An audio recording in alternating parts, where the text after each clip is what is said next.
ليه بنشجع النادي الاهلي؟ ليه بنحب النادي الاهلي؟ ليه دايما بنفرح في تشجيعنا للنادي الاهلي؟ ليه بنروح وراه في كل مكان؟ ليه بنروح في الاستاد؟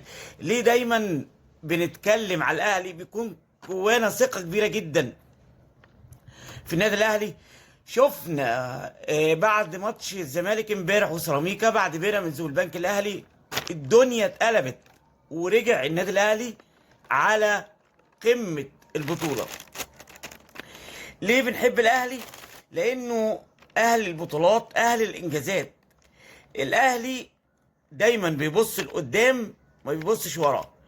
طيب، ايه سبب عشق وحب جماهير الاهلي لناديهم؟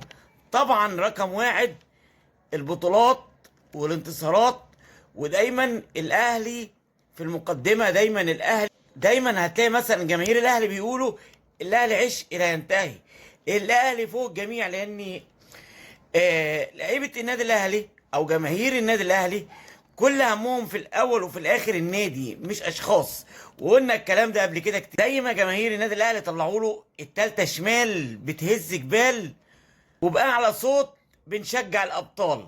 تدخل الاستاد زي ما انت عايز تغني وتنبسط بفرقتك. طب ما تيجي نشوف الكلام دوت مع بعضنا على أرض الواقع.